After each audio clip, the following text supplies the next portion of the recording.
gentlemen, it's Sunday, 1 o'clock Pacific time, and you know what time that is. That's the Positivity Posse invasion. You dig? Every Saturday and Sunday, we come at you 1 o'clock or 3 o'clock, or sometimes we hit you back to back at 1 o'clock and 3 o'clock. And as you see, I'm looking to my right, so you know I'm starting my watch party, and I invite all of you all that were able to do that to do the same thing, because we just want to share this message of positivity that we, myself and our co-producers, my brother Christopher Brooks and my sister Julie McKnight and our baby girl Wendy Vaughn, we put it together for you to be able to just give you a sense of and a reminder that all the negativity that's going on in the world right now, negativity is nothing different. Negativity's it's part of life, you know, as we always say. And we know that part of life also has that balance. Some say the yin and yang of it, the up and down of it, that measurement, you know, that also there's positivity. And we can't forget that positivity, in my opinion, is a lot more stronger than negativity if we give that power to that positivity. You know, we're not negating the two viruses that are going on right now, and the importance of paying attention day to day of what that's about. You know, I always say that there's two viruses. You know, there's first that coronavirus that kind of put us on pause, you dig, that put us in a part of our life for each and every one of us that we had to step back for a minute, you know, maybe take a time to read that book, to finish that project we were doing, you know, to kind of self-introspect, you know. And like I say, I said COVID, but I also drew a positive there, that we can draw something out of this time of life. Also, that second virus of racism, you know, that's been here generationally. There's no question about the power and the negative power of that second virus of racism that has hit us, like I said, for generations. But I have to give it up to my young folk who jump-started this whole in your street, in your face protest of what they have to say. It's another generation, y'all. And I'm so proud of our younger generation. You know, sometimes, and I always like to say to my generation and older, y'all, we got to keep the gate open, you dig? We got to keep that communication, that bridging the gap open. You know, we have to know what's on our younger generation's heart, what's on their mind. And then they'll be open. You know, I have faith in that, to hear what's on our mind, to hear the wisdom of our journeys that we can give to them, because it's going to take all of us, you know, to continue not just this moment, but this movement in time that we are right now. Always, I like to give it up to our first responders, our emergency medical response people, our service workers, our doctors, our nurses, you know, our essential workers, our fire department, our positive law enforcement. Yeah, there's some positive law enforcement out there. We can't forget that. But all we ask is that our positive enforcement posse put a foot to the tail of the negative ones that are messing it up. You dig? We know the details of what's happening with that. But we as a people, as a society, you know, as a positivity posse, we have to come together and fight for that positive movement that has begun.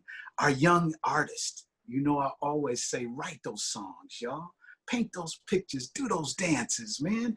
Create those clothes that say something about what it is that you want to protest about. We know the history of art in our culture. Every time there was a civil rights movement, every time there was something that society wanted to say, somebody made a film about it. Somebody, Nikki Giovanni and her peers wrote poems about it. You dig? Come on, young artists. I can't wait to see and hear and feel the art that's going to come from you from this whole experience. Thank y'all. And you know what?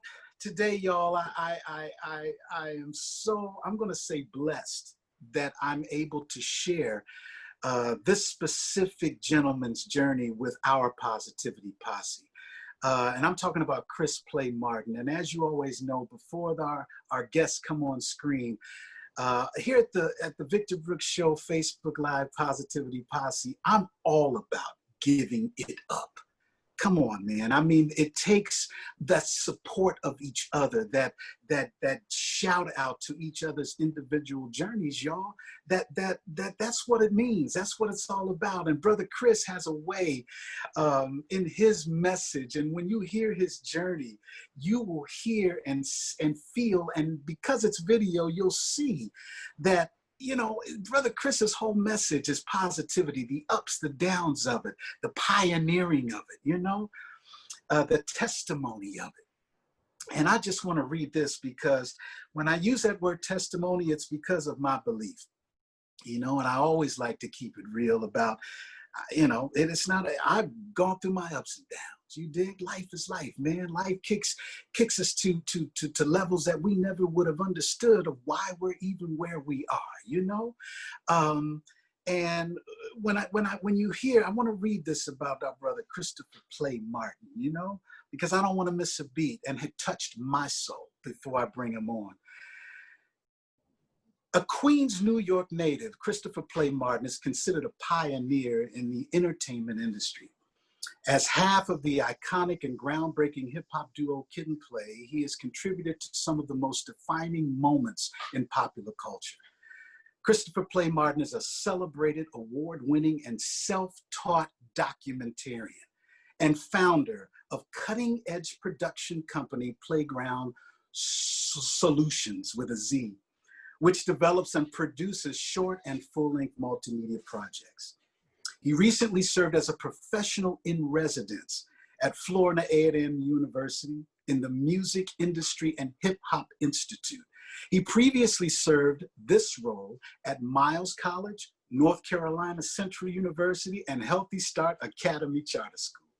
In addition, schools, churches, community organizations, groups from around the nation have called upon Christopher Play Martin to deliver empowering, insightful, and inspiring keynote addresses and presentations. This includes Duke University, Stanford University, Florida State University, University of North Carolina, University of Illinois. Go ahead, Chris. Christopher is a recipient of the 2007 New York International Film Festival Award for Best Full-Length Feature Documentary for his production work on Welcome to Durham. Incredible work. He also received Grammy and Stellar Award nominations for his production contributions to Taking the Gospel to the Streets Volumes 1, 2, and 3, and the successful release of Holy Hip Hop, the movie DVD documentary. In 2006, after a life-changing incident, which left him incapacitated and faced with learning to walk again, Chris Play Martin was inspired to create the multimedia news company Brand News, also with a Z. For Christopher Play Martin, the painful experience was anything but an accident. During his recovery, his time was spent praying, reading, and reflecting. He found himself engulfed in watching biographies, documentaries, and 24-hour news networks. What he saw on the news was disappointing and awakening him to the reality that the stories being told by mainstream media were filled with subjective reporting and misconceptions that served the purpose of dividing and discouraging people instead of unifying and uplifting them. Right on positivity.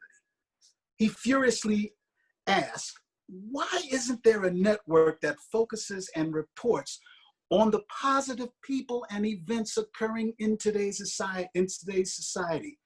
His question was then divinely answered with another question. Why don't you do something about it?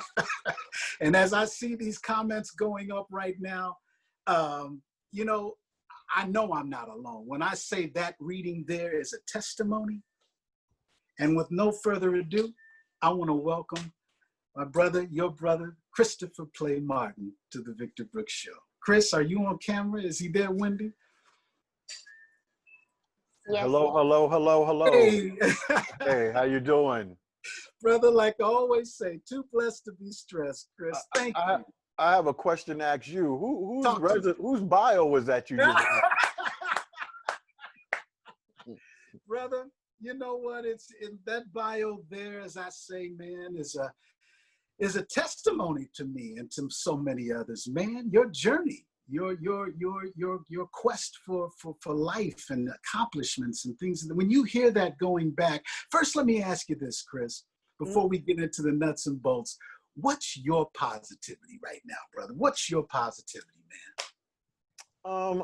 For fear of answering that the wrong way, break that question down a little bit for me. Unpack that a little bit more. Well, right now, and as I open the show, Chris, I know that there's no negating what's happening out here in the streets, in the world, through the two viruses, through life itself, the respect and all that we should have for that equality of negative positivity of life.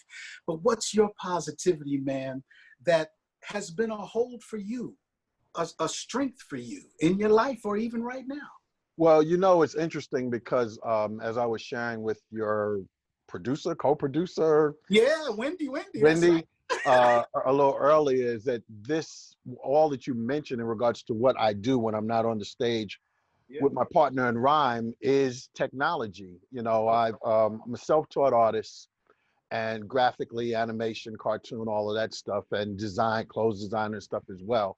But for me, that was my escapism during times in my life where things weren't so good, like in the household or what was going on in New York City at the time in the 70s and things. And then also wanting to be accepted among people that you would admire in the community. My idolization of them weren't the most savory characters in the neighborhood, but I wanted to, you know, be like them, be known by them, hang out with them. Didn't have that credibility yet, but was able to draw it. And and through my drawings and my imagination, I was living it vicariously till it came to be. So fast forward to today, you know, it's not just the paper or pencil and pad anymore. It's that too, but now it's technology that's taken it to another level. So in one of my new endeavors now, which is called Creativity and the Creative, on my IG Live series that I just launched last week, is that in the promo for it, I was stating that now that I'm entering Act 3 of my life, if we were to look at our lives as a stage play, the question up until that point, with all that I've experienced, more than I deserved, I would always think, what would have happened if I would have pursued my artistic endeavors or desires?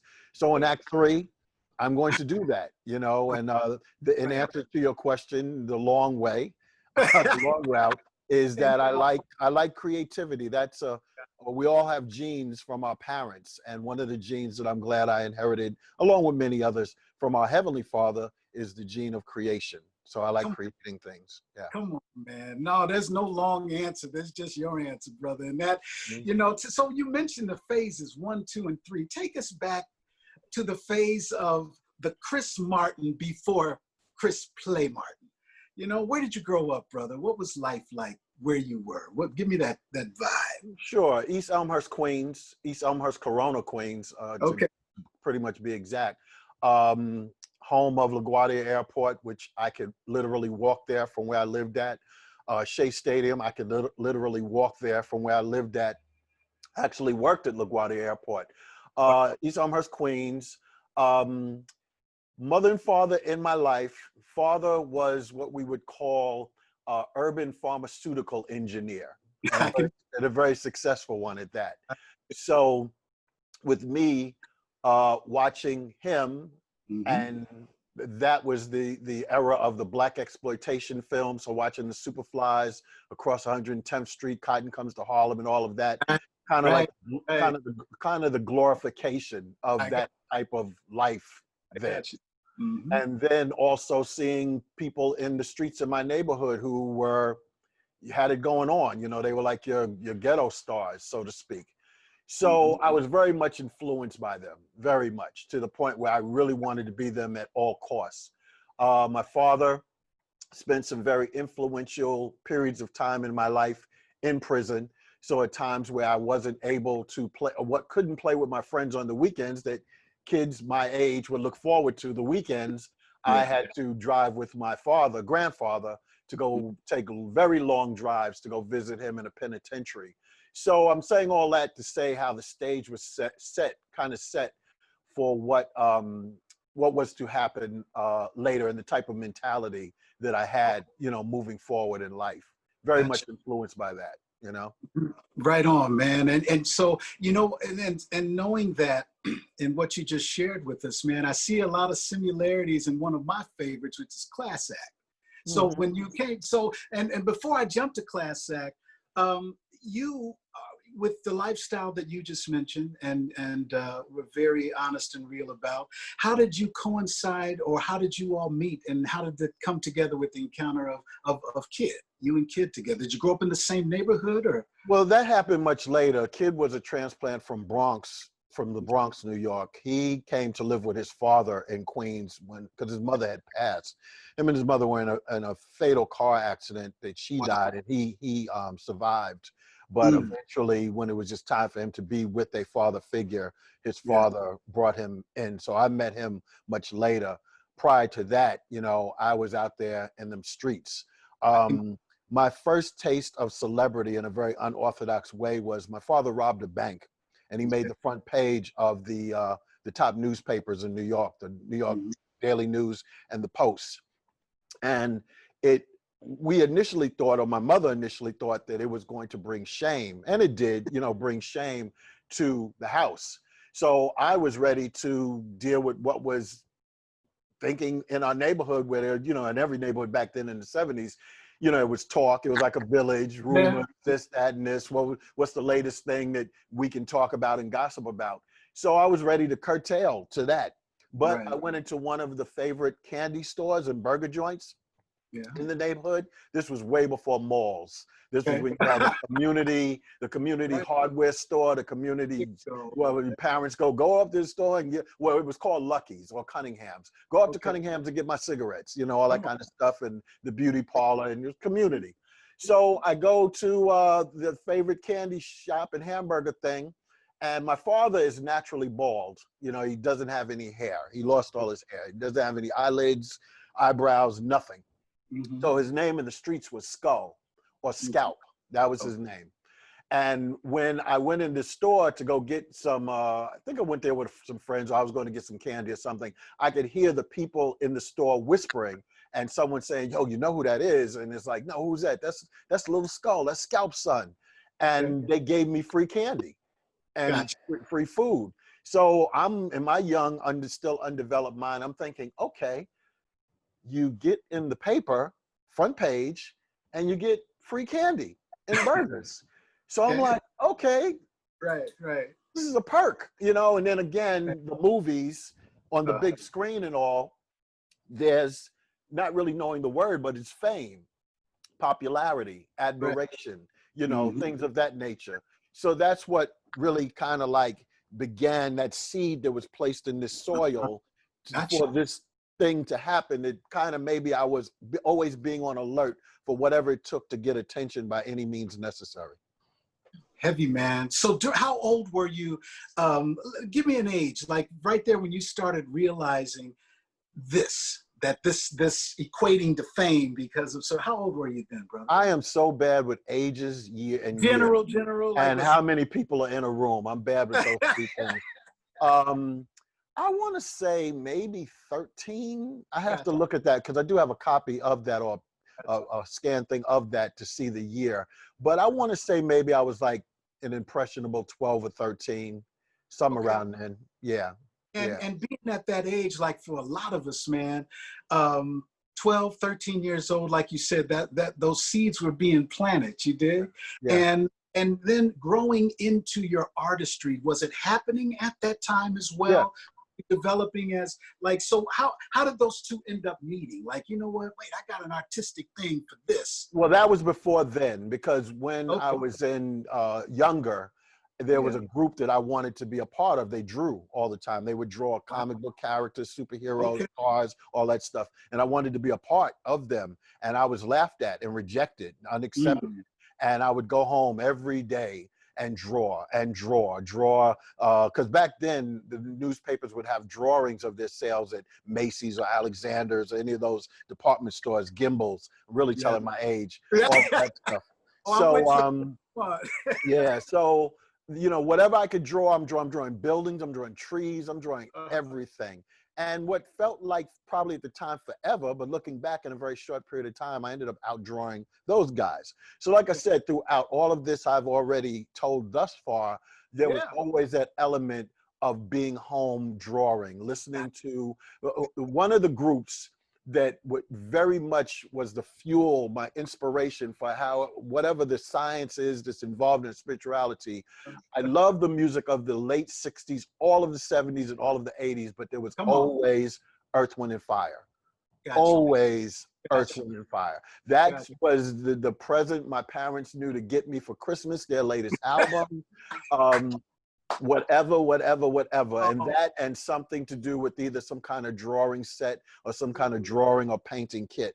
Those were the two things. And of course the bicycle and other kind of, you know, very popular toys, but those were the two essentials for me. Earth, Wind and Fire and some kind of drawing kit, you know? Come on, man. You know what? You just pulled another heartstring for me, and I know for Wendy as well.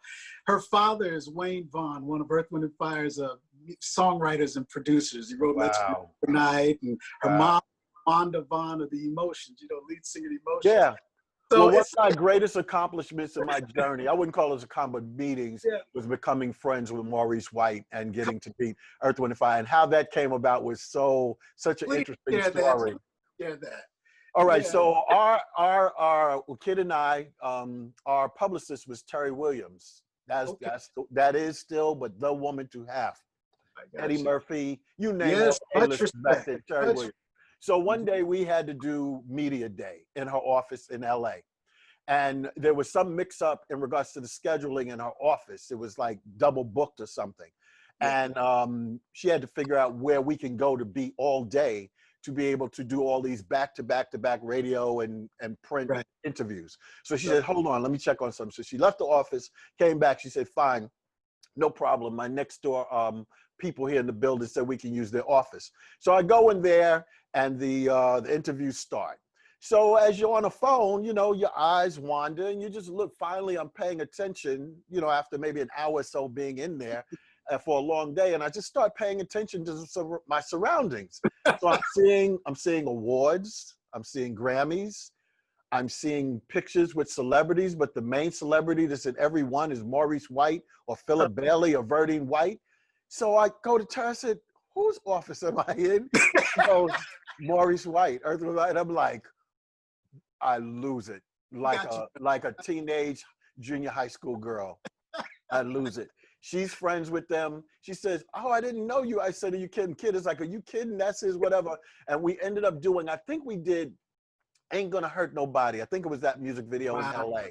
And he came with his son. I think he brought his wife and all of that. And then they wanted us to be on one of their singles, to rap on one of their singles, but our record company turned it down because they felt we would lose our hip hop street credibility to do a record with Earth, Wind and Fire. But yeah, that was amazing. That was amazing. Man, I know that had to be amazing. I feel your sentiment, brother. And you know what? You brought up a good point here, man. You know, you mentioned the phrase hip hop, right? Now, correct me if I'm wrong, Chris. You were living. Please call me Christopher from now on. That's like a Christopher, my fault, brother. Yeah, that's like, it's not your fault. You didn't know. It's like that scratch thing going down a chalkboard and stuff like that. I'm sorry, but thank you. I can dig it, brother. Much respect, much respect. But you know, you brought that in as the label, which I call of hip hop. That in my opinion, I think that over time the label hip hop has been confused or misconstrued or misunderstood in a lot of ways. And the fact that we have you here to kind of set that record straight. But in your personal journey, it seems to me, or it's evident to me, and yeah, I'm 55, my generation and older, you were living hip hop before the label hip hop hit the streets or whatever, right? Is that the correct way to say I it? appreciate that for you to pull that out, because where I was at with Florida A&M University, with Miles College, and with North Carolina Central University teaching the history of hip hop is when I speak and I lecture, I always usually say up to a certain point, what would eventually be called hip hop. Because prior to that, it didn't have that title. And I get why it had to be, because when it got, when it ascended to a certain level of popularity, it had to be called something. So, you know, before that, it was like, who's jamming in the park? Are they jamming in the park? Who's on the mic? It was just broken down to its simplest things. The culture is hip hop. Rap is the music of hip hop. Come on now. You have the different essentials, the b-boy, the DJ, the rapper, and the tagger or graffiti artist, or whatever the case may be. And some would want to add a fifth element, which would be the beatbox, human beatbox. So yeah, prior to that, it's interesting because a good friend, we always have these deep conversations, Ralph Tresvant of New Edition. Right. We were talking about, me and a couple of others, we get into these deep conversations, and he was breaking down his thoughts and what he, I think, was told to him what hip hop meant back in the 60s, 50s, among African Americans and probably Hispanics, people of color. You know, the term was, are you hip to this? You could hear it in that music back then in the days. You know, what is hip? What is hip? You know, all that stuff like that. And hip meant to know. Are you hip to this? Are you knowledgeable of this? Hop meant action, to move on, to move on. Hip, the knowledge of, taking the hop and putting what you know into action. Wow. And I thought that was a real deep philosophy and breakdown. And some people would say, not knowing, just take doo-wop, bebop, all right, we'll call this hip hop, you know, and I get that too. But when Ralph mentioned that to me, that never left me when he broke that down in regards to giving it some credence, giving it some meaning, giving it some, you know, some meat, you know? Yeah. Yes, because you know what, and brother, conversations, and like you just mentioned, hip hop, and I have to be honest, there was a period where I was guilty of it myself, and so many others, where hip hop was always, or oft times, equated to rap. Educate us on the difference of hip hop and rap. Well, like I said, hip hop is the culture. The culture, rap is one of the music forms in the culture. It's hip hop culture. Hip hop is the clothes. Hip hop is the attitude, the spirit, all of that. Rap music is the music in the culture. So you could say hip hop music, but it's almost like you saying like California music. But you got all these different things in it. And in particular, it's a particular Beach Boys, whatever the case may be, you know? Right. Yeah. Well, within that journey, now, did you and Kid, did you connect? How did that connect happen? When did that happen in your life? We had a mutual friend in the neighborhood. I used to, by the name of Jerome Doss. We call him Rome for short, and then we accentuated it by calling him Romeo. My name, Play, is short for Playboy. Our later producer, who was equal as a rapper in this group, which was Romeo, Playboy, and Hurby the Luv Bug. So what our signature or our concept or theme was, we are these legendary lovers that will treat ladies like no other. And our DJ was DJ Quicksilver, who was incredible. So Kid and I, when Kid came and from the Bronx to come live in a new neighborhood, new people, all of that, his father was very strict. He had to be in by a certain time, and he's a Jamaican father. It's about those books. It's about education, education, education. Kid went to the Bronx High School of Science. And then was accepted to Lehman College. Bronx High School of Science is like no joke. So when he came and I would hang out on my corners, spots, I would notice him from afar because who's this new guy, very bright skin, big afro, very thick glasses, but his gear game was tight. You know, he would have on the latest sneakers, you know, jeans back then when we ironed them, pressed to the nine. That's right. Yeah, he used to work in A&P, or it was Key Food at the time, the local supermarket in our neighborhood, in walking distance to everybody. He worked in the meat department, I believe. So he had to wear one of those meat coats, Oh, those white yes. coats that The look like white coat. doctor coats. Right. But he wouldn't take his off. I remember times he'd have it on, but it would be pressed. It'd be fresh white to match with the sneakers, the whole nine. But anyway, he played basketball. And so did my friend Rome play basketball. Right, So right. Kid and I pretty much had a shift with this our friend, mutual friend Rome, where Kid would be in the park when he could, playing basketball with Rome all day. Yeah. Me, not into sports at all, into that nightlife, where the got girls at, yada yada. So was Rome. So when the sun was going down and it was time for the ball to end, it was my shift with Rome, and it was time for me and him to hang out. So I would just see Kid in crossing, and that's all it ever would be of it. And kind of wanted to just put him in the nerd category, you know. So one day at the famous in that neighborhood, we know of the Navy man, Dory Miller. He lived at one time in that area. They had a building dedicated in his name. By the way, East Elmhurst, from which I'm from, is the same place where Malcolm X lived and where his home was bombed. Louis Armstrong lived there. Ellis Fitzgerald, Eric Holder, Eric B. and Rakim, not Rakim, but Eric B. Kwame. I mean, I'm leaving out others. Just all right there, right? Gotcha. So it was it was very rich with talent in one way or the other. So Dory Miller, there was a party there in the basement. You could rent it out every once in a while. And Rome and I come with our crew, life of the party, making a grand late entrance. And, everybody doing their thing, time for the cypher, breakdancing the thing. Then it gets to the point where rappers begin. We weren't doing the party, it was somebody else doing it. And all of a sudden I'm hearing this voice that's just very identifiable, just very stand out, rhymes are tight, whatever. So I'm like eventually kind of casually but slickly and coolly making my way to get my eye on who this person is rapping every once in a while. And lo and behold, it was him. And I'm like, wow. So that was my first laid eyes on and hearing, meeting with him. And as time went on, he belonged to a crew that was the Turnout Brothers, because his full name is the Kid Coolout. Call him Kid for short, like you call me Play for short.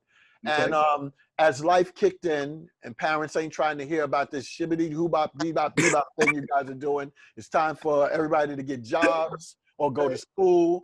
You ain't got to go home, but you got to get out of here type thing. And then people are beginning to have babies. So now people are growing up, life is kicking in. And when the dust settled, Kid and I were the two people left standing, still able to get away and do some things, because I got kicked out of 5 high schools. So I didn't finish school. I was in the streets. I was literally, by the world standards, I have no business being on this interview with you right now, if the world had anything to do with it. So, Kid and I, that's how he and I came together, still having a love and a passion. At that time, we're becoming friends and had some jobs together and tight. And, the thing with me, with Kid, it got to a point where I wanted to better myself and I wanted to learn what I should have learned in school. So in a very unorthodox way, I wanted to take advantage of his knowledge, because one of the things that would freak me out about him is that when I was able to, corrupt him and get him to cut school or whatever, he would like the show Jeopardy, and he would watch it. Wow. And what would bug me out was 99.99% of the time he would get the answers right. And I'd be like, who the heck is this I'm hanging out with? So it just came to a point where deliberately and consciously I would pay attention to his words, his wording, all of that. And then it got to a point in one of those moments that could be in a television a movie, that will be again, that I asked him, I said, listen, man, I want to better myself. I want to know some words, learn some words. So if there's a word you say that I don't know, I'm not going to pretend anymore that I know what you're saying. Is it okay if I interrupt you and ask you what that word means? So we had that as well. And I also invited him along with a couple other friends that were, did do their thing in school the way they were supposed to, that anytime, and this wasn't easy to do, but I did it, I was very vulnerable, becoming very transparent. If I say a word incorrectly, please correct me. That was something I asked of him and a couple other friends, teach me how to talk. So, yeah. Right on, man. Chris, man, come on. You should. I know you'll see it later, but as you were using the word transparency, the people here are positivity posse, man. I mean, there's hand claps, there's yes lords. You know, that's the whole thing. It's about that. You know, because I remember, if I'm correct, Brother Christopher, that you made a quote that said hip hop saved your life in a lot of ways. God used hip hop to save. God used hip hop. I'm sorry. Is that pretty much what you're talking about now? Is that leading into? Could you break that down for us? Well, I mean, yeah, and that's literally what happened. I mean, you know, here's a question to you and to others. What won't God use to save somebody? Come on. You know, and I think people get really hung up on that. It's like, think of one thing he will not use to save somebody. Whew. So anyway, rhetorical question. I'm rhetoric. There's a word I'm rhetoritating right now. Okay. But for me, you know, when it got to a point, like I said, kicked out of 5 high schools, there were some incidents that took place where either my life should have been taken or put in prison, and maybe my life would have been taken there, or I would have done something to somebody in those places that would have extended my stay and just turned my whole life around. Gotcha. So when hip hop came, I did it, and this is another thing we can throw in there, is what man means for bad, God turns into good. So my whole thing, when people, you know, compliment me on my abilities in movies and, you know, think I'm going to say that I studied acting or I was always a thespian of the theater. It's not true. My motivation was Cindy, Dolores, Marilyn, Tanya, Cheryl, and what's in their pants, you know, just keeping it 100. That was like my motivation.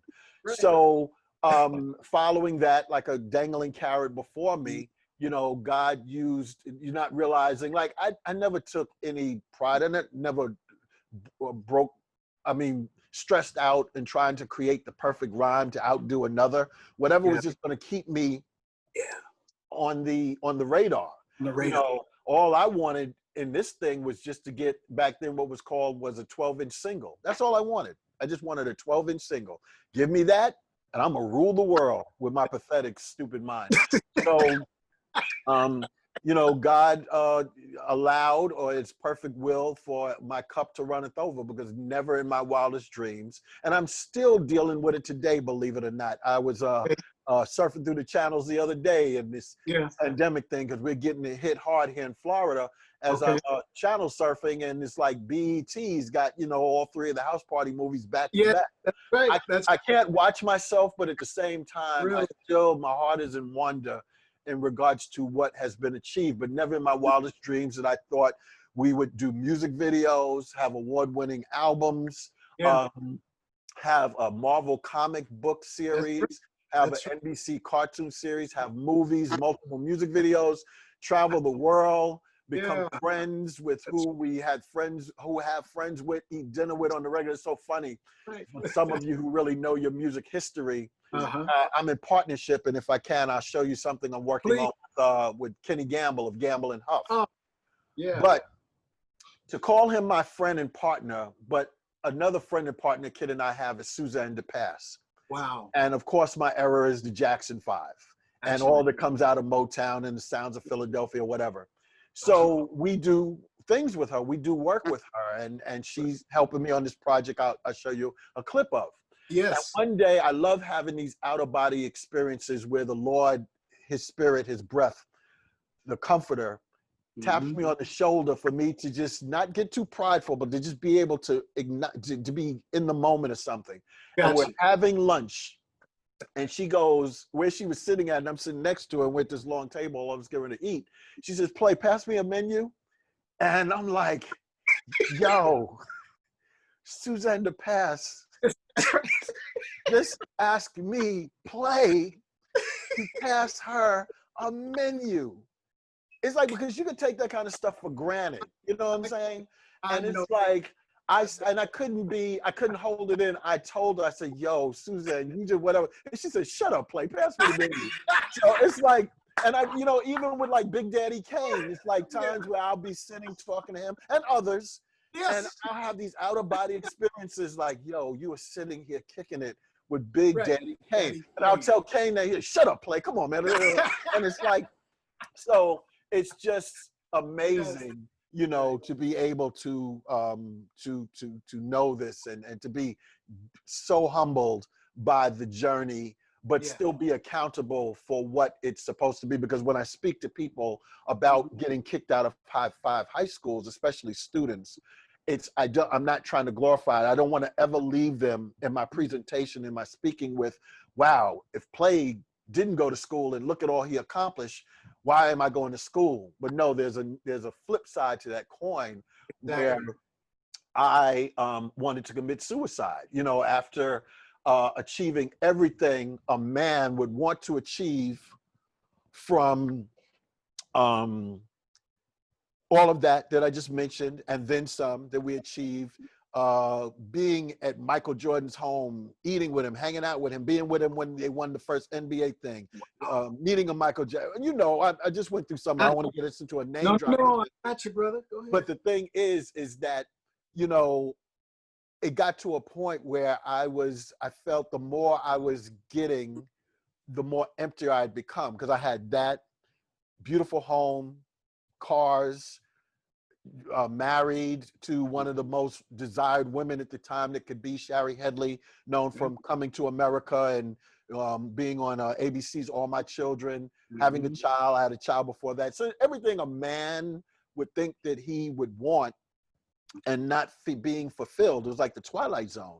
And then when all of those things, I believe there was a conversation that took place in the holy place amongst God and Trinity. It's like, yo, you know, give this man everything he thinks he wants, so that when he sees what those consequences will be, and doesn't have to worry about, like, I can't be curious about anything anymore. When I look at certain cars, certain things, all the things that draw you in, been there, done that, you Yeah. know, but mature about it. Yes. So give him everything he thinks that he wants, so that when those things fail him, and it's time for me to introduce myself to him intimately, that he will know.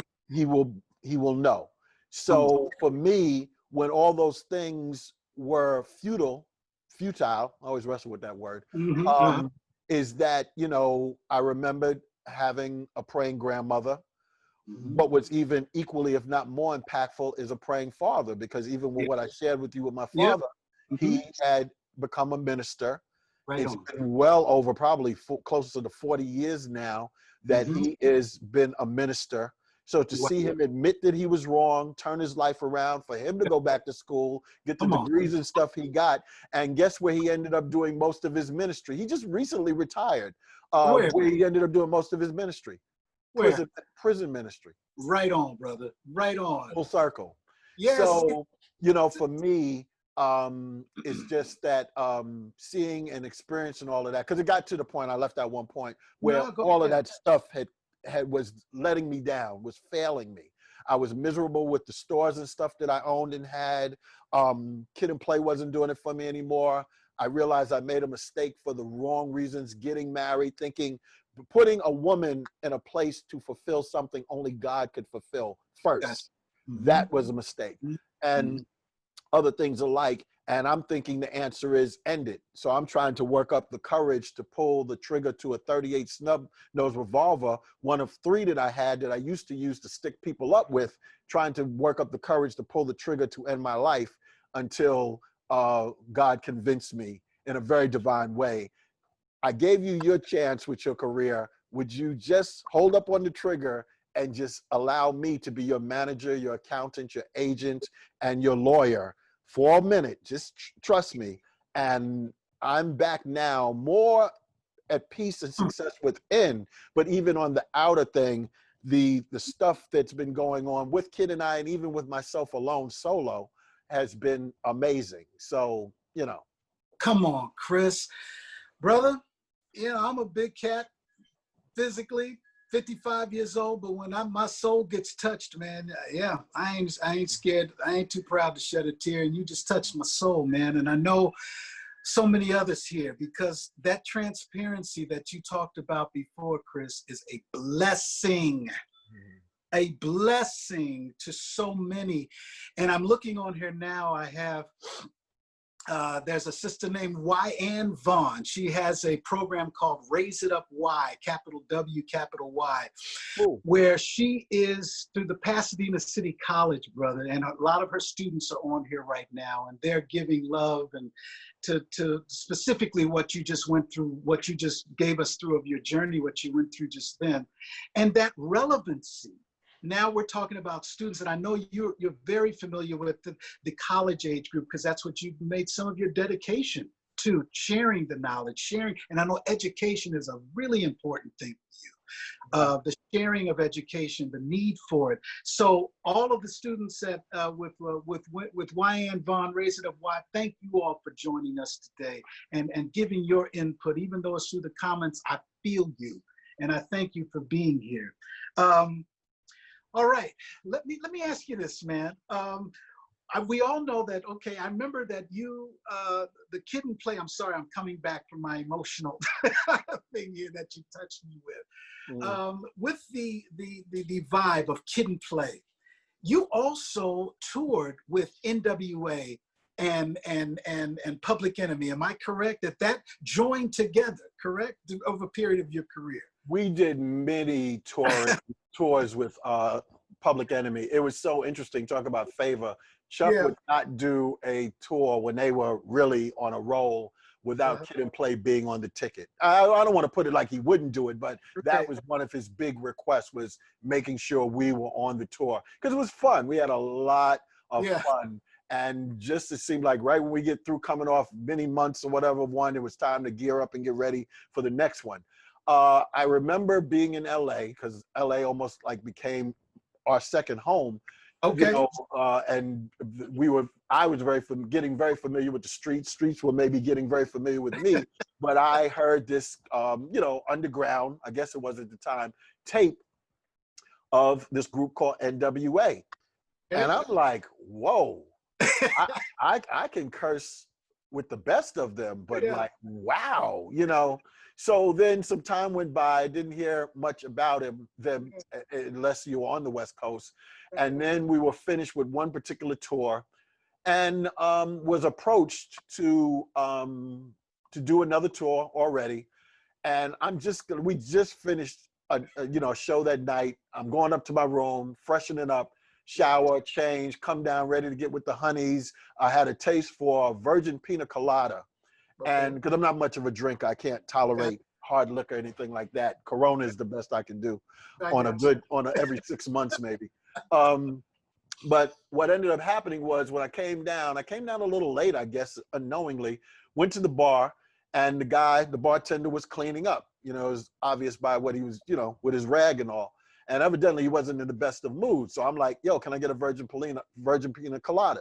Bar's closed. So I'm like, okay, maybe he didn't see me, because I'm not big on showing off my celebrity, but maybe if I get under a better light and he looks at me, maybe he'll change his mind. Well, I did that accordingly, and evidently it made it worse. You know, he didn't care who I was. He's like, I told you to shut down. Nobody's getting nothing, forget it. So as I leave, disappointed with the drink, I'll live. One of the big promoters, a guy by the name of Daryl Brooks with G Street Productions, comes and gives me the lineup for the next tour they want to do.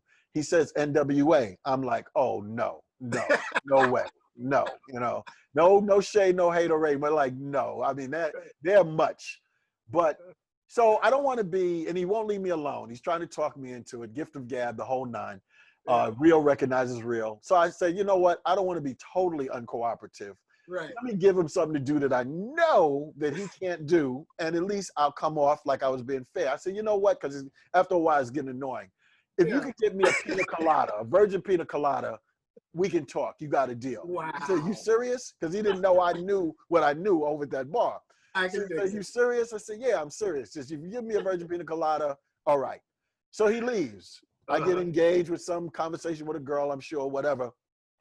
This guy doesn't come back with one virgin pina colada. He comes back with 2.5 virgin pina colada. So the deal is done. Gotcha. So what ended up happening was, what that was all about was, why it was so important for Kid and Play or someone like us to be on the tour was, come to find out the insurance companies weren't willing to do the tour. Those buildings with two radical groups like NWA and Public Enemy together. They needed someone in there that would provide some balance, you know what I'm saying, some fun, or as Bernie Mac would say, some happy rap, Happy rap. and all of that. So we played unintentionally a very important part in regards to another defining moment in hip hop culture and the history of it, along with some other situations too. But yeah, that was a big one. That was huge. And it was so interesting because it wasn't like what we thought it was going to be. We ended up being great friends. I ended up getting in a very serious relationship with a one of their dancers, ended up living together in the whole nine, and none of them was who you thought right off the bat. You would have thought they were loose women or some groupies, nothing like that. Matter of fact, in order for her to come with me and for us to get in a serious thing, Eazy-E had to give us his blessing. That's how much she, admired and respected him as that father figure in that group. So he was like, yeah, I guess he's all right. But we were already playing around and having fun on the road anyway. All of them guys, really nice, and we're still friends to this day. You know what? I will never look at another pina colada the same way. Never. I'm sure. Never tasted. I don't even think I had any more after that. But you know what? That brings me to another thing, Chris. That the diversity of your era, of what you just described, the diversity of rap, of the stylings of each different. I can remember turning on the radio, and I knew, and it's no diss to any of the modern rappers, right? I always try to say, I always make it clear that artist to artist, me being one, I will never crap on another artist's form of expression. If I don't dig it, I just don't dig it. But that doesn't mean I crap on what they do if it doesn't feed my soul. But I remember being able to, when I turn on the radio, I knew Aquame because it had its vibe. I knew Kid and Play, it had its vibe. I knew, everybody. You mentioned so many others. The diversity of that, and you saying now that Kid and Play joined NWA and Public Enemy, before, I can't close it out with getting your education and your feeling too, brother, on, I know Nas had a thing of hip hop is dead. And what I took it from that was that he wasn't saying hip hop is dead in the sense of dead, but maybe the commercialization, the machines that are kicking out what's happening here. I know that's a question that some of the students from Pasadena College and some of the others would like a clarification of. What's your vibe on that? Give me the question again, the short form. The question of the overall, the number one, the diversity of sound of hip hop in its state now. To me, a lot of it is repetitious in a lot of ways, but then also piggybacking on what Nas added in of his feeling of the state of hip hop. Well, the question comes to my mind is what came first, the chicken or the egg? Right. When you're talking about music of any genre or type, it's like, what is it a reflection of? Yeah. In regards to back then, yes, you had diversity. You'd hear Heavy D on the radio, and after Heavy D, Arrested Development. After Arrested Development, maybe some Salt and Pepper, things of that nature. I think there's some good argument in regards to the repetitiveness with the music today, because I'm gonna be honest too. I continue to be honest too. I can't tell when one artist ended and the other one began.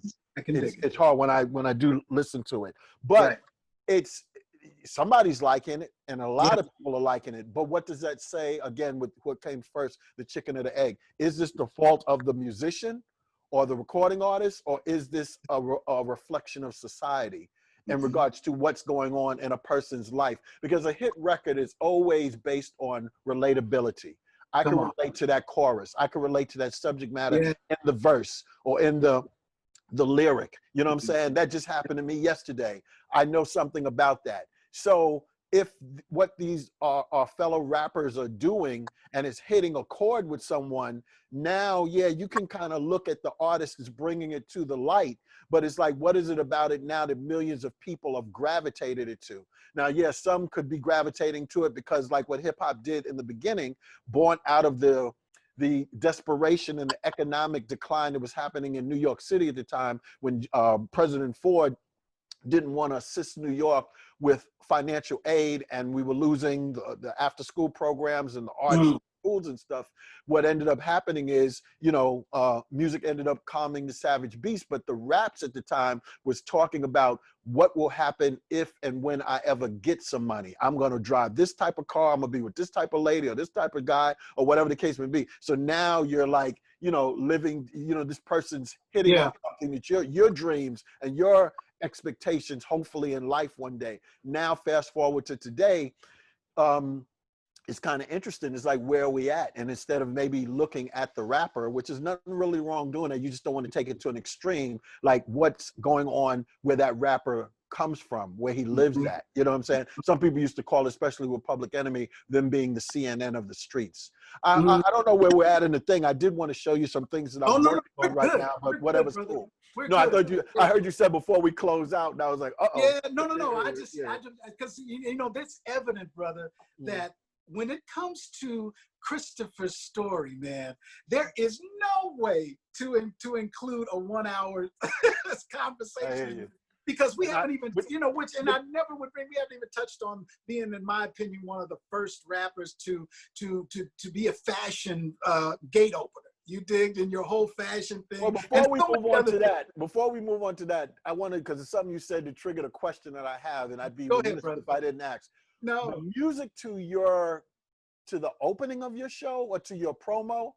Yes. Who is that? What music is that? That music is so dope. Oh man. That instrumental?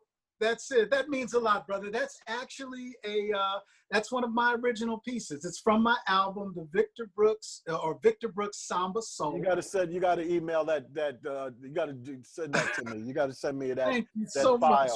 No, I love that. It's real cool. It's real cool. But I'm sorry, your next question. I appreciate that mind blow right there, brother. But you know what? You know, like I said, being one of the first, because like you said, just to piggyback before we go into the fashion, you know, much respect, and I just want to say it here because I know we have some of their people watching as well. Some of my favorites, like people who know me know, I'm big DJ Quick fan. I'm a big J. Cole fan, big, you know, Kendrick Lamar fan. These people speak to me. These artists speak to me, and you know, so much respect for. And I'm seeing a lot of the students are giving high fives for your talk on there. But let me know, how did the whole fashion? Because was it Foreplay? Was your fashion company, correct? Yeah, you know, like I said, throughout all of the journey, I never strayed too far away from drawing. And one of the things Hurby recognized about me and him was always very creative. We were going to do something all the time out of the box, no matter how out of the box it may be, on a community level. And people took notice to that. But as he began to develop as a very successful and pretty much ones that started off producing as we know it today, being a super producer, you know, he was getting better and better being a producer and in that. And when he came to get me one day after getting a big check and securing a deal for who would be called Salt and Pepper, he's like, yo, basically, we didn't say the title because maybe we didn't know it at that time, but basically he had brought me on board to be a creative director. So he knew how much I like cameras, how I'd attempted to go to the High School of Art and Design, how much I drew by hand. So now we wanted logos to be done. We wanted pictures to be taken. We wanted a style to be developed. Kind of, you know, doing some editing right now. One of the big names, the only big name for getting your gear in New York City was Dapper Dan. You know, that was when you had something from him, it was a status thing. You know what I'm saying? So we were curious about that and wanted to be a part of that. But I'm trying to think. Yeah, the logo had to be done first. So he got me to come up with the logo. So that logo that you know Salt and Pepper for. Yeah. Oh, wow. You know, with his approval and the girls' approval. But yes, if you look at the very first time, the very first album where that logo was introduced, much to my surprise, because I thought when I handed the design over to the record company, I thought they were going to redo it. I didn't know they were just going to scan it and just put it right on the thing. So if you look at the bottom, you'll see Play at the bottom. Then I thought they would have removed it. So they kept that. So now it's time, you know, the girls are doing their thing, got some money, you know, get in the bag and all of that. And go to Dapper Dan, and much to his surprise, he was like, "Who drew this?" And I'm like, "I did." He said, "You drew this?" And he was really impressed. And we have become literally friends ever since. And one of the things he allowed me to do, I guess, seeing the originality, because I looking back on it, I didn't realize that very famous jacket is probably the only jacket that people associate with Dapper Dan putting it together that doesn't have Fendi or Gucci and all of that stuff on it. It's all unique. Yeah. So we ended up putting that together. He allowed me to pretty much live. Anybody that knew Dap back then, he wasn't great for being on time with your stuff. And Herbie and I figured out the trick is you'd have to be up under him just for him to be annoying. And thank God I wasn't. But he allowed me to pretty much live there for like a day and a half or something like that, to just be in the back of the assembly line, and he wouldn't let other people go into. And we got the jacket done, and that big banner, or Yes. whatever you want to call it, in the pushing Right. video that you see with That's that logo, that was done by hand in my apartment at the time. So I had to rush out on a flight, get those jackets to the girls, get that banner or that big canvas thing up behind them, and all of that. The two hype velour and leather sweatshirts Kid and I wore in the Getting Funky video. Those Yes. are mine. I've done stuff for Michael Jordan, for Heavy D, Come on, man. for quite a few people. Yeah, quite a few. Yeah. Oh man, you know what? See, thanks for sharing that, man. And we're gonna talk about, because I want to get into the brand news, but I got to make a confession that just yesterday, my wife and I tried to do the Kid and Play step, and it almost became dangerous. Oh, but I'm sorry. Got to do it. You got to do it either on a mattress on the floor or do it in a pool. Do it in a pool with full water. But that is no, give me the breakdown of that. Is that something that just happened? Was that intentional? What was that? That was out of desperation when it was time for Kid and I to start performing and really touring. We were getting on the radar, but not enough to get the kind of money we felt we needed to have our dancers and stuff with us. So in the early days, the first tour we did was the Slammin' 88 tour. We pretty much was the opening act for the dual headliners, which was Keith Sweat and Salt and Pepper. And so they weren't giving us the money for dancers to come along. So we knew that because of our popularity and the music videos and stuff that was out, we couldn't come up there and just rap. We had to dance. So we knew we had to come up with dances to incorporate in our show, to be able to, and with the help of other dancers that dance with us in our music videos and stuff. But in particular, a young lady by the name of Hi-Hat, who just happens to be, for the longest, to have been Missy Elliott's choreographer for a very long time. But yeah, Hi-Hat. And see there, I brought that in because dance, as far as your journey, my brother, is and I want to segue this into your accomplishments and even future projects for Brand News. You have a documentary that you're working on, or have finished, or please educate me where you're at, with so many of the iconic names of dance through the hip hop journey, man. There's actually two projects that I'm in completing now. One is, like I mentioned, the one with that I think you'll like a lot, hopefully, is with Kenny Gamble of Gamble and Huff. It's called The Architects of Hip Hop. And it's where I sit down and have intimate. It's interesting what you said about instead of interviews. I've never believed in interviews. Anything I've done and produced, it's conversations that I allow the audience to eavesdrop in on. So this one is like me. I sit down with considered architects of hip hop and talk about them. And if I may, I'll show you a little bit. I'll show you a little bit of that right now. Thank you, man. Thank you. Yep.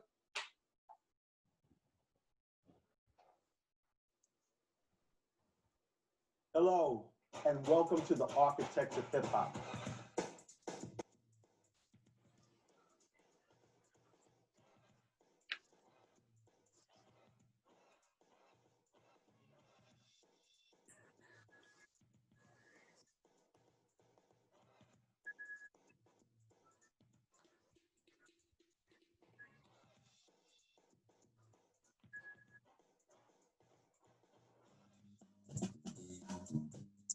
With the incredible successful resurgence on cable television today, focused on the birth of hip-hop in the 70s, 80s, and early 90s, capture the heart and energy of the visionaries that gave us the culture we enjoy today.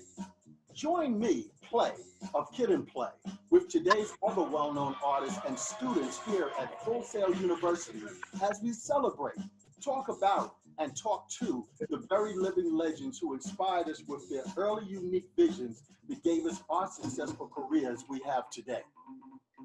This special house party is where today's artists reintroduce to some and introduce to many the true pioneers, icons, and inventors that brought us the elements of hip-hop culture from fashion to music. So get comfortable, hang out with me for a little while, and meet some architects of hip-hop.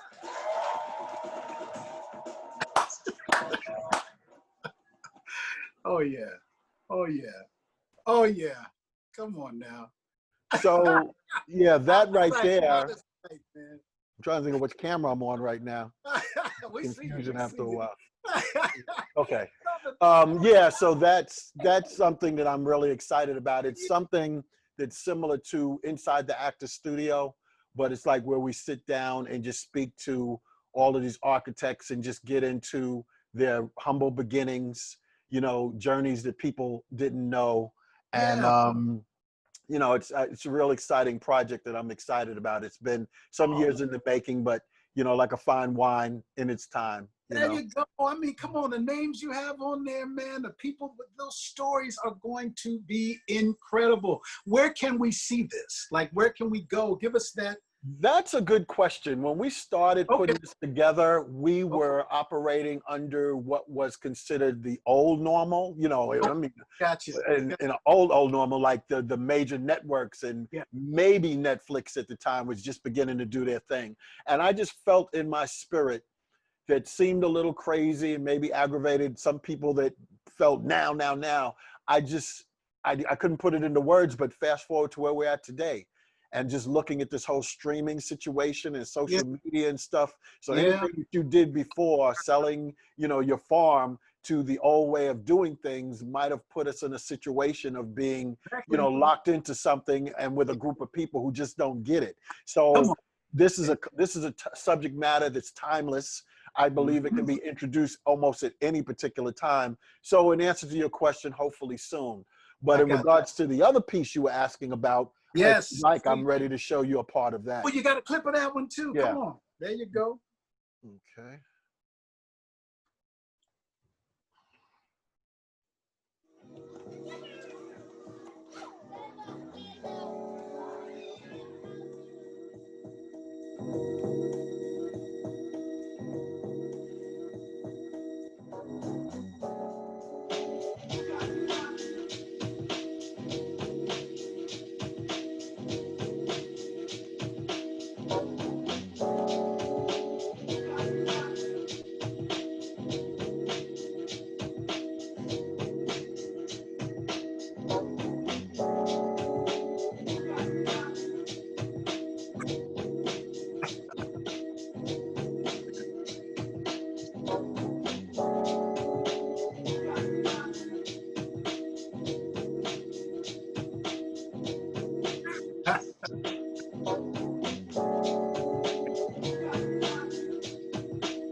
As I sit back and really watch the rich history of Black entertainment, I realize how much it contributed to my life and its success.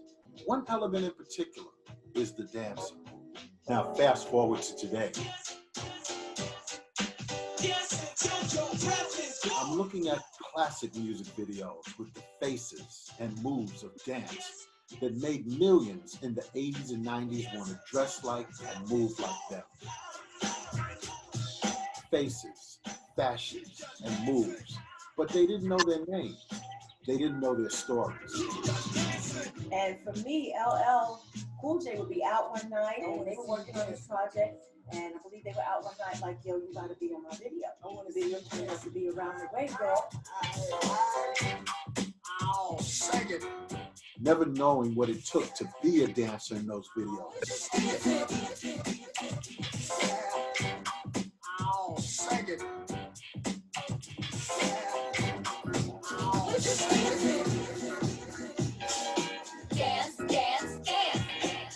stage in front of millions with the top artists of the world. I was performing with Salt and Pepper on stage, and it just so happened Janet happened to be at the performances.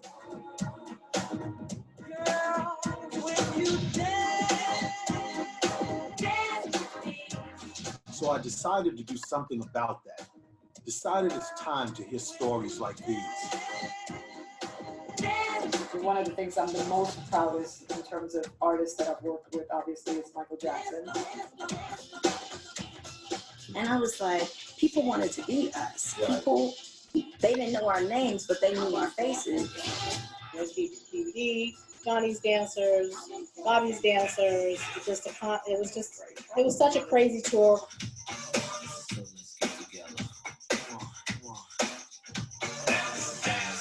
A structured form dancer with routine combination style. Before that, strictly freestyle. How do you put it? When I get it, let's go. He was like, you guys, you were so good out there. He was like, I want you to do Soul Train with me. And I'm like, oh my God, Bobby Brown wants me to do Soul Train. That was my inspiration. When I seen Shane and Selena dancing, I was like, oh, I'm gonna do this. Back there, and I didn't know. He was baby. So I remember going, okay, I was just doing some type of move. He came, I said, yo, you got shit again? I started doing my little moves, and he was like, I need you to dance with me on tour. I said, dance. I'm ready to see this possible dance. I felt it was time to celebrate, give tribute, and acknowledge as many as possible who contributed to so many successful careers.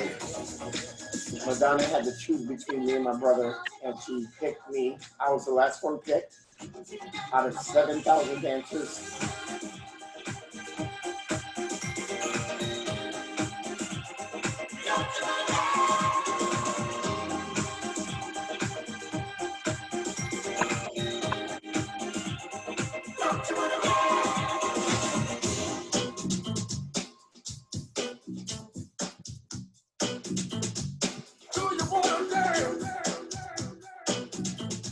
As I begin to embark on this National I Love the 90s tour, I'm going to try my best to find all of these dance masters and legends. Oh, preserve that history, brother. Preserve that history. Tell them stories.